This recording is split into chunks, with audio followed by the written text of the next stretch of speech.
hey, look at that, the video. I can speak words. The podcast, the audio is recording now. We are alive. This is Adam. This is Nathan. We are, I hope you know, we're never going to attempt to sync this up. We're not going to attempt to sync up. We are this is the Everything Bagel. Yeah. It's never going to happen. I'm categorically, at this point, refusing to ever attempt to sync up. This is the Everything Bagel. Yeah.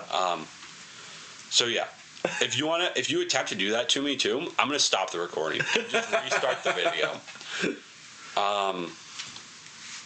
Never happened. Either way,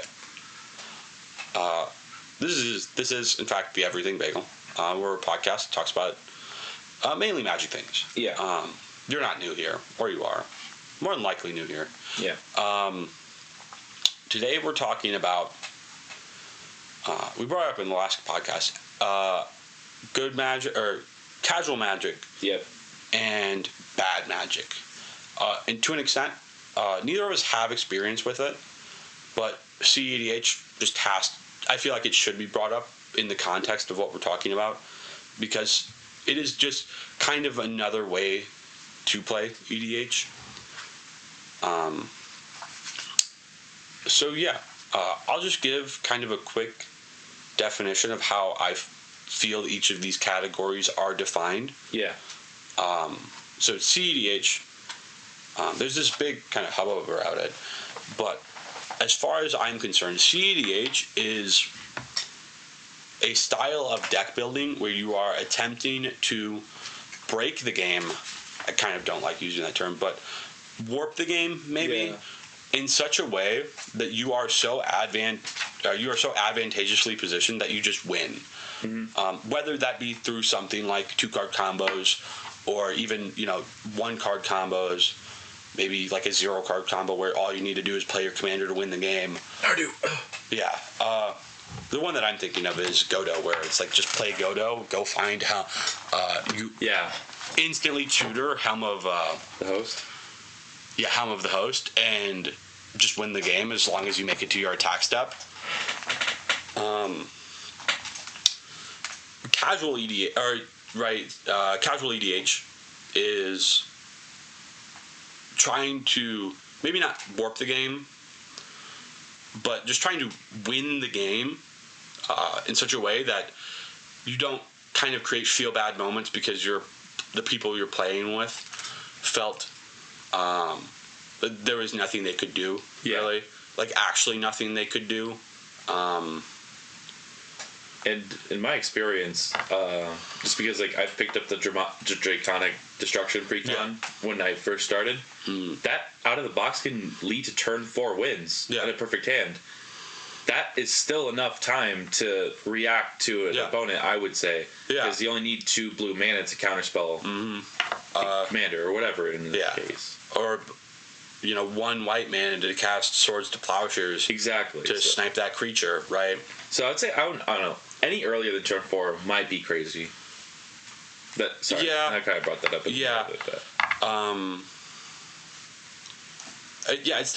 It's definitely. I don't want to try and put a hard label on how soon. Yeah. You should feel comfortable winning the game. I will say it right. Turn 1. Yeah, maybe that's not casual. If you can win on the turn or a turn prior to anyone playing lands, there might be a problem there. Turn 2, there are very few interactive pieces that could prevent you from losing the game on turn 2. And that's hopefully your opponents drew into some interaction at that point. They get 1 card draw.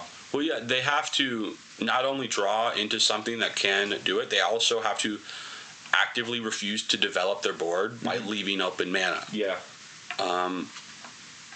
Turn 3, right, the game is set, but we're still building. And even turn 4, right, it's still the prep phases of the game as far as I'm concerned. For sure. Right? As far as I'm concerned, the early game is like the first 5 turns. For sure. Right? The mid game is the next 5 turns. And the late game is any turn after that, right? Because Magic games can go fast, right? For sure. Even very casual Magic games, right? Going to even casual games, I'm not gonna lie, like they can go real fast. Especially formats outside of Commander go faster than Commander. Yeah. Commander's just a slower format. Well, I would say. yeah, I don't know. I would say I don't know how many times I've drawn. What's it called? Like a Chroma's Memorial and the Mirror deck, and I've been able to play it, turn 4, turn 5, because the deck has a lot of ramp, and the way the deck works, it goes wide real fast, and the commander has built-in buff. Yeah.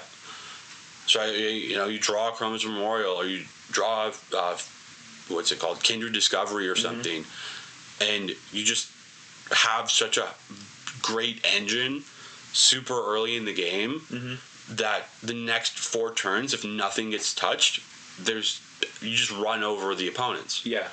I think that's the difference between like having a good engine versus comboing off. Yeah. There is a difference there. Yeah, there is a difference, because combos, as far as I'm concerned, a combo is something that wins you the game. An engine is something that supercharges your deck in such a way. It is most optimal. Yeah, it's just a very optimal path where it might be cheap. It'll just do a lot of things, right? Kindred Discovery in a mirror deck, you got it turns your 30, 40 mirror creatures into card draw spells, right? And then any time you attack with them, it's just I'm attacking for the specific purpose of drawing a card. I don't even care about the damage. Yeah. It's all upside. It's all upside. That being said, we talked about it. Interaction. The word came out, right? I want to say casual games of Magic should have a decent amount of interaction, right? We're playing Magic the Gathering. Keywords there, the Gathering. We're playing with other wizards, and we're trying to play with them and not just play solitaire, right? You're not trying to vomit out your engine as soon as possible to steamroll your friends. Stop theirs. Yeah. Because you can't win the game if you lose the game. Yeah, you can't win the game if you've lost already, right? I guess I should say, you can't use your value engine to its fullest extent if you've lost the game. Yeah. Right? So, yeah, your one friend playing aggro into your super dirtily value engine always wins the game. Maybe take out some of those value pieces and put in spells that prevent your opponent from killing you. Yeah. Right? Understand if you're playing a lot of enchantment value, things that have, enchantments that have value, play a board wipe or 7, right? Oh, God. 7's a bit much. Maybe if you have aristocrat style. Yeah. And you want stuff to die. But. Well, what is it? If you've wrapped around to the fact that all of your creatures, or at least early game, are just mana dorks that are trying to get you to your value engine faster, maybe they don't matter that much in the grand scheme of things if they get caught in a board wipe, right? Because presumably all of your opponent's creatures are haymakers. That's why you're getting run down so often, because they're just bomb after bomb after bomb, and your creatures cannot stand up to them. So maybe take a hit or two to generate more mana faster instead of throwing your dorks in front of buses. Right. And then just cast a board wipe, and guess what? Those dorks don't matter anymore because you've maybe ramped a little bit, and you're past the point of them actually being worth a damn. Yeah. And, yeah, I was like, maybe the other side of that's just having those dorks to then tap for a response, but... Yeah. Summoning sickness on creatures. Yeah. Might as well just have those colorless artifacts out. Yeah, you might as well run colorless artifacts over some. I mean, don't get me wrong, 1 mana dorks are the bomb. Yeah. Those mirrors, I think they're 2 mana. They're 2 mana. They blow. They suck so hard. So yeah, maybe consider running some less synergistic artifact ramp instead of all creature ramp. But back to we're not talking about deck building here. We're talking about casual Magic versus bad Magic. Yeah. And I feel like bad magic is, I want to say it's subjective, but I don't really think it is. You can easily tell if you've had a bad game. Yeah. You could look at a deck and call it, like, you can objectively just look at a deck and say, like, this is a bad deck, right? Yeah, for them, I mean, it's very easy to see a very bad deck, right? Something that's not playable. Yeah. Turns out all of your spells cost like over 4 mana, and that's a bad deck, right? Especially when I first started building the elf deck, I had a lot of 3 or 4 mana elves, and it's like you're just doing elves wrong. Yeah. It's like, oh yeah, they're cheaper than that. Yeah. It's not like, some of the crazier elves that just are like one I come to is like a 4/5 with vigilance and trample to elf. Yeah. It's like, what? Yeah. But it costs 5 mana. It's like, probably not for the elf deck. Or someone's playing their merfolk tribal deck or their elf tribal deck, and they're just running all of the random dorks they can cram into it, or they're running a lot of value creatures. So I guess the commander that you have is a really good representation of this, because it's green block, and the capstone ability, the reason why you play it is because you can tap 10 elves and deal 10 damage to every opponent. Correct. And when you're building your deck, if you just go through it and you're playing green black, so you put a lot of generically good green black cards in it, or green black creatures in it, that aren't elves, right? So you end up running like Craterhoof Behemoth. That's good, right? Yeah. That's fine. It's a finisher. It's a different type of finisher. I'm trying to think of big, dumb, green, black finishers. But you just start eroding away your creature count. And by the end of the deck, you look at it and you're like, I got 20 elves and 20 other creatures in the deck. And I'm trying to play this commander that really cares about having elves in play. Yeah. And you don't have a critical mass of elves, period, in the deck to trigger its ability enough or often enough. You might as well be playing any other commander. Like, you can objectively see, like, you are not running enough elves for this ability to work. Why are you playing elf tribal? Right. It's like you might be able to get one trigger off of him in a game that way. Or you're playing a Spellslinger's deck, and you load up on cost reducers, enchantments that do extra things, and then you fill out your Spellslinger, half of it, and you realize you never actually gain the benefit of your cost reducers because you're running like 30 cantrips, and all of those cantrips cost 1 mana or 2 mana. Yeah. And you've got 6 cost reducers out, so you could be playing something that has like 2 blue and 1 red, and then 5, and you could be playing it for 2 blue and 1 red, but instead you're stifled because you're playing Opt. Yeah. And the Surveil, whatever. Yeah, or Consider or Brainstorm. And your cost reducers never came up in the game. Or they did not come up in a meaningful manner. Yeah. Like, redundancy is fine. The right kind of redundancy is right. Like, enough. There's a difference between having enough redundancy and being over redundant and not actually doing your deck. Yeah. Like, by and large, I would say if you have some form of cost reducer on your commander, you probably actually don't need to play another cost reducer. Or you don't need to play more than 3 or 4, right? Because obviously, if you play a cost reducer as your commander, you're gonna catch hands, right? Your cost reducer is gonna catch hands, just because everyone can look and objectively realize that, like, hey, all of his spells cost 1 less now because his commander's out in play. Let's just remove that. Yeah. God, I would almost say cost reducers could be a trap in Spellslinger decks because they are just going to catch hands. Obviously, right, they can't have removal for everything. Yeah. But just ramp to the treasure tokens, right? Yeah. Yeah, just find another access to generate excess amounts of mana. There's plenty of them. Yeah. Ramp spells, just like, or artifact ramp. You just It's prevalent. there's a wealth of 2 CMC artifacts that generate mana. There's so many bad 3 CMC ones if you There's really so need many it. bad 3 CMC ones. Well, like, to that end, I want to say there's enough 2 CMC mana rocks in the game now for each color pair. Mm-hmm.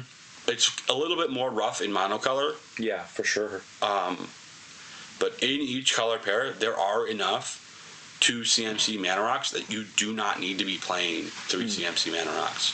The only reason I would consider a 3 CMC mana rock, I have the Bounty Hunter deck, right? Chevelle.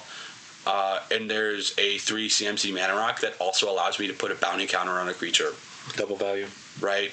So maybe I need, more than likely I'm using it for the bounty counter, but every once in a while I could use it to just get an extra mana. Yeah, especially when you have like 8 CMC creatures. Yeah. Yeah. Yeah. Not that I think I've ever played it, actually. I think it's been I think I might have played it once, but it was, it's never come up as something meaningful in any game that I've played. A little bit of a side note, I made a little bit of a brawl deck last night. Oh, yeah? Just against Maddie. And I pulled one of the stupid Terrastodons. Yeah, Terrastodon. I pulled a Terrastodon out of a pack. And I was like, oh my god, I just have to throw it in something. It has to go in something. And I didn't know that it was actually such an iconic card. Yeah. I was like, damn, this card, I like this card. Terrastodon's a card that, God. I thought of the Chevelle deck as soon as I saw Terrastodon. Because he did destroy lands. It's a 9/9 that enters and destroys 3 permanents anywhere on the board. Non-creature permanent. Okay. And you get a 3/3 elephant green creature token in exchange. Yeah, but it's a 9/9, so it just eats those for breakfast. Give it trample. Yeah, good about it. But either way, bad magic. Again, subjective topic. There's a few things I'd say. If you don't have a plan to win, right? Need a plan. If you sit down at the table and you tell me, I'm going to play creatures and kill you, that's kind of a plan. Yeah, I know what your creatures specifically do, I guess, to win. But even then, like, how are your creatures killing me? Right. Are they going to, combat damage? Probably, right? How are you going to get around the creatures that I play, right? Yeah, flying, evasion. Yeah, something. Have a better game plan than I'm going to turn sideways, because by and large the ground is going to be covered, and if you swing in, understand your trousers are on the floor and you're bending over. Yeah. Right. Like, by and large, the way people lose commander games through casual, or even like casual commander games through combat damage, is they swing out, and they just didn't look across the table and see that you kill the one player, and then they didn't see that the other 2 people have cards that are in play, that if they just counted all of them, they kill you. Yeah. Right? And Crackback. The crackback is real. So have some form of evasion. I would even consider, right, past flying, past trample, like vigilance. Exactly right? what I was thinking. Vigilance. Vigilance in and of itself is kind of its own form of evasion, because you don't have to worry about the crackback. Yeah. Right? It's not a thing you even have to think about. So you can both swing out every turn and still have a wall. And still have your wall in place. What is it? How many card draw spells do you actually need? If you're a spell slinger deck and you have upward, like, 40 cantrips in your deck, right? You're just like only cantrips the deck. Guess what? You're going to draw a lot of cards, and you're not going to do a lot of anything else. So your one creature that you put out into play caught hands, because it's probably a cost reducer of some kind, or it's a very impactful spell slinger card. Yeah, or there's damage for like your cantrips or whatever. Yeah, there's plenty of them in the game. And so it caught hands early, and then you never were even considered as a threat because there's 3 players seeing someone standing around. Again, imagery, pants down, they're at your ankles, you're bent over the table, getting slapped. It's like it's not a fun place. You're gonna be mad a lot. So yeah, have blockers, have creatures. In any form, 0/4 wall defenders. Yeah, yeah. What is it? Or if you're ultra spell slinger, I guess you could just like have a bunch of like target attacking creature gets fogged. Yeah, or whatever. Yeah. But you're gonna be you're really depending on those cards to be in your hand at a certain time, and then everyone else has to be playing bad magic too. Yeah. So that way none of your junk gets countered, none of your junk gets removed. God, it always bothers me when I hear people. You had a tangent. I'm gonna have a tangent. Yeah. It always bothers me when I hear people talk about like the idea that one player plays a counterspell deck at the table, and that's enough to shut out 3 other people. You need a lot. You need a lot of counterspells and a lot of draw, because if everyone's playing 1 card per turn, and you only draw 1 card per turn, you're going to run out of counterspells in maybe a turn. Yeah. Right? You get 1 turn cycle. You might they might be smart and hold off to counter your biggest thing, right? Whoopie-doo, they countered your biggest thing, and you've played 4 other dorks, and so they still just crash in with your dorks, and it doesn't matter. And the idea that their commander is so overwhelmingly powerful that they just need to get to 6 mana, and they play their commander and it's game over. Okay, play like D-Spark, play Swords to Plowshare, Assassin's Trophy, Path to Exile. Banishing Light, really. Banishing Light. Jesus Christ. Put something in your deck so that way you, again, imagery, walk around, pants down, bent over table. Like you're just asking for it.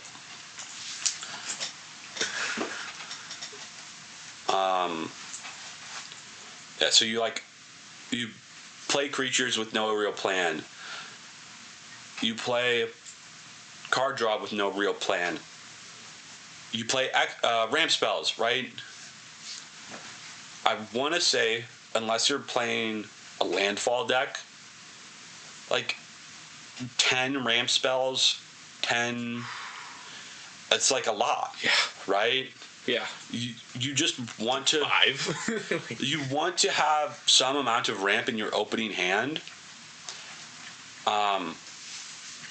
But believe it or not, when it's turn 12 and you drew your 3rd copy of Rampant Growth, you're just going to be pissed. It's like another land. Look at that. You're just, yep. Not even just another land, another spell another slot in your deck for a spell that could have been literally anything else. Yeah, because you didn't have to use it for land. No. Or mana or whatever. Yeah. Could have been a counter spell. Look at that. It could have been that removal spell that you were looking for, right? And Commander's rules are so forgiving in terms of mulligan, right? You just get a free mulligan. And a free London mulligan. I just learned the difference about how they changed it to London mulligans and how you probably never mulligans. You've never played with the Paris mulligan. It was the Paris mulligan until 2019. So I played 2 years. I played for like 2 years as a adult, maybe not an adult, but like as a kind, like not a child. Yeah, teenager. Yeah. With the Paris mulligan, where it just blows. The London mulligan is so good. Fucking use it. I think the difference was like scry. So real quick history lesson. The Paris mulligan. You draw your 7.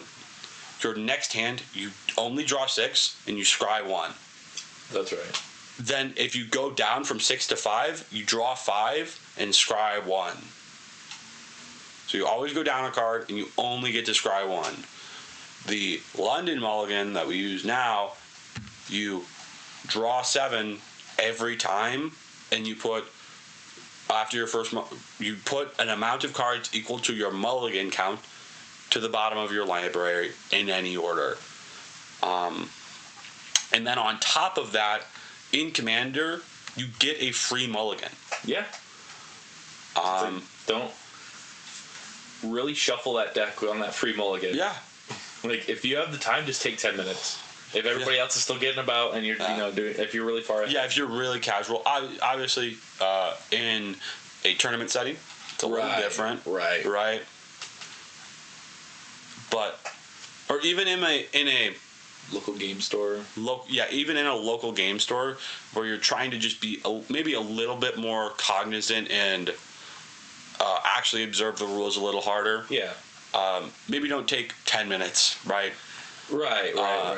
I'm just saying, like, if ever, read the room. Yeah, read the room and take the time to, actually shuffle your deck. Yeah.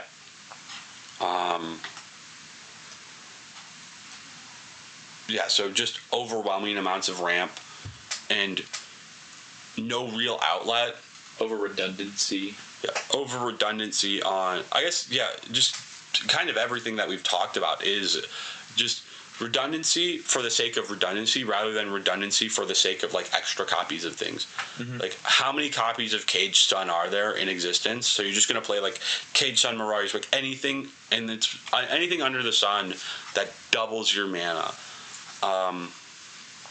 Once you hit a second color of mana, you don't need mana doublers. There is just enough ramp unless you're playing, like, true big mana. Mm-hmm. But even then, the big mana deck that I have, where regularly on turn 5 I'm, like, casting 6, 7, 8 drops. I just have a decent amount of 2 mana ramp and a decent amount of 4 mana ramp.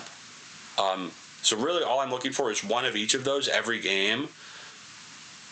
And I've bridged the gap. I'm there. Mm-hmm. I'm casting 2 spells per turn, or I'm casting a haymaker that needs to get responded to right now, or the game's fucked.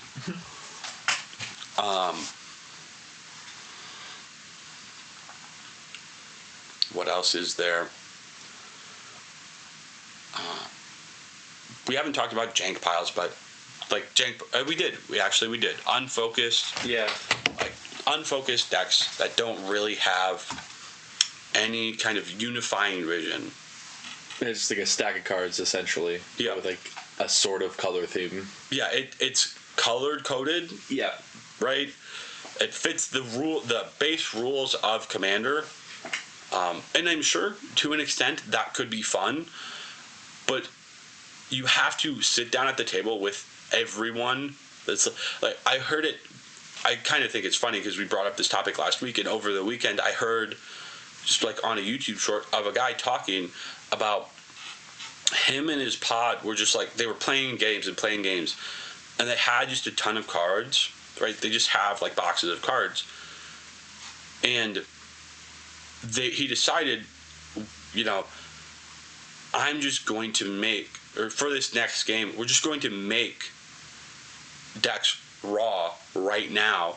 So they went and they color-coded their decks. So they found a legendary creature, color-coded, and just, he was like, it was a red-black deck. He grabbed 17 swamps, 17 mountains, and whatever cards he could find that were matching those colors that fit the deck.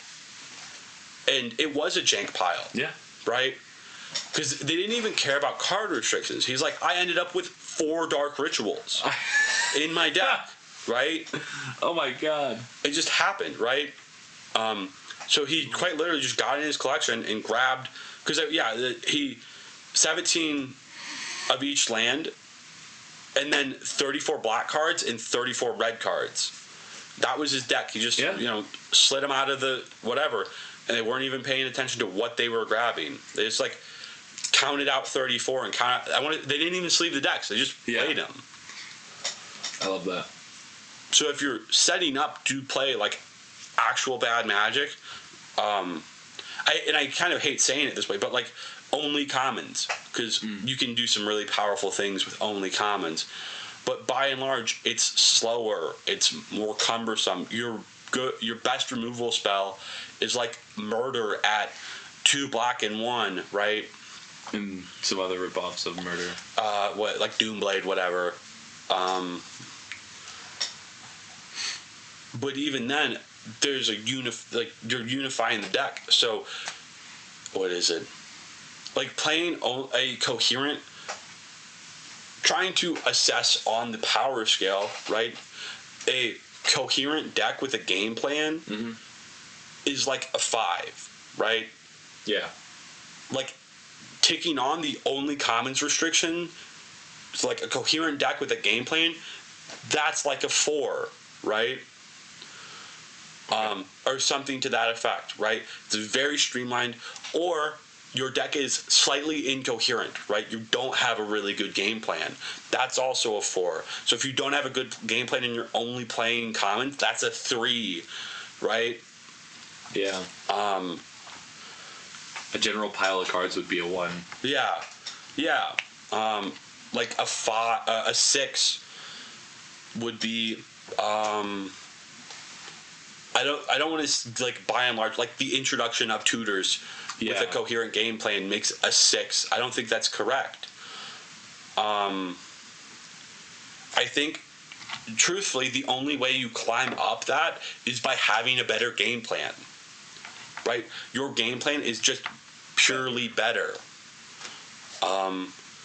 Either there's more powerful cards in your game plan has purely more like the card variety is more.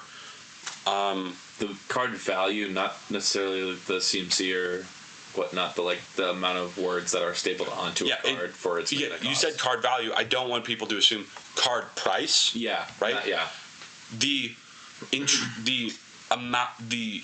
words on the card are just better, and so you can have a very tight pool of cards that just have a lot of words on them that mean a lot. They mean something. Yeah. So that could push your deck up. So yeah, I want to say, like, going forward, how I'm going to measure my decks, a coherent game plan. That's a coherent game plan is a 5. Yeah. That's all. That's what I'm looking for in a 5. And so, like, anything below that line, anything without a coherent game plan, like, in my head, that's a 4. So, truthfully, because we keep talking, like, I want to say, as far as the metrics that I've just kind of described, like, the Chevelle deck. Yeah. I guess another way to, like, tick down a deck would be, like, setting a hard budget, right? Yeah, for sure. $50. I want to say, like, setting a $50 budget, like, that's the way to take it down. If you have like $100 budget, you can go because oh my god, because I'm gonna say, like, the Chevelle deck, that's a 5. In my head, that's a 5.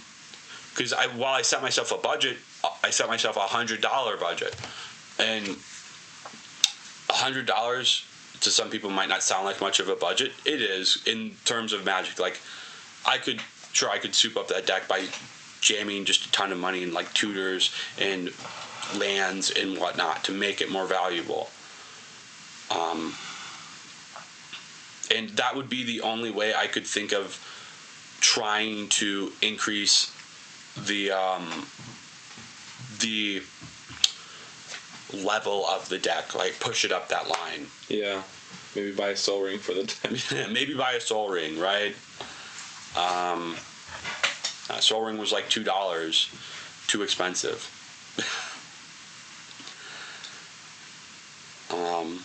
Too pricey for my blood. Owns a copy of all the original Duel Lines. Really knows where to cut his. Really knows where to put his money. The problem is I probably just have a loose Soul Ring in. Yeah, I know. Right? Because I've taken apart and shuffled so many precons that I definitely have a copy of the Soul Ring in my house.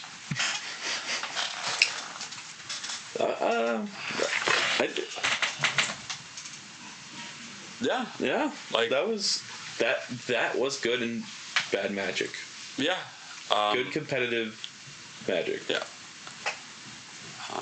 And I guess while I have you here at the end, because we talked about it just slightly before, I hate the idea that CEDH is called competitive Magic.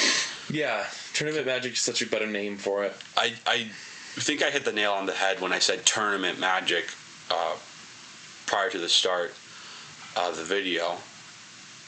And it's such a good word for it. I wouldn't be surprised if they changed it later, because I know that I feel like Magic's doing so much updating. Yeah. Anymore. Because calling it CEDH and then calling it casual EDH, competitive and casual, it just feels like calling it competitive Magic instead of something like Tournament Magic. It just intrinsically has, because language is a thing, right? It intrinsically has the value that casual Magic is not competitive. And I kind of hate that. People go to some pretty casual games of Magic in quotes. Yeah. Because I'm sorry, but if you pull up the Nardu deck at a casual table, I might be inclined to not play that game. Yeah. You keep saying Nardu too, and it's Nadu. There's an R in there. There isn't. No, there's an R. I put it there. Oh, you put it there. I put it there. You drew it on your own copy of Nardu? Exactly. Yeah. See, you said Nardu. I said it because I was making a joke, not because I agree with you. Dang. No. I'm actively just bullying you right now.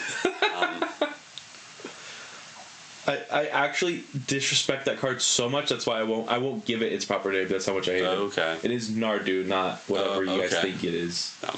You just call it the wrong. It's so wrong. It shouldn't have been printed without the R. Yeah. Yeah. No. Just have a more coherent strategy, not too much redundancy, and have fun. Yeah. Have some interaction, of course. God, I mean, because I don't know. No, just like put some interaction in your deck. Try and win the game. Yeah, try and win the game. Don't try and generate. Don't try and draw your entire deck. And don't try and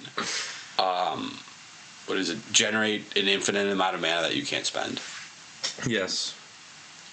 Either way, we've been the Everything Bagel. This is the end of the show. It's been delicious. It's been delicious. God, that one's as bad as oh man. So no matter where you are, don't forget, have a good morning, good afternoon, good evening, whatever time it is. Don't forget, try everything.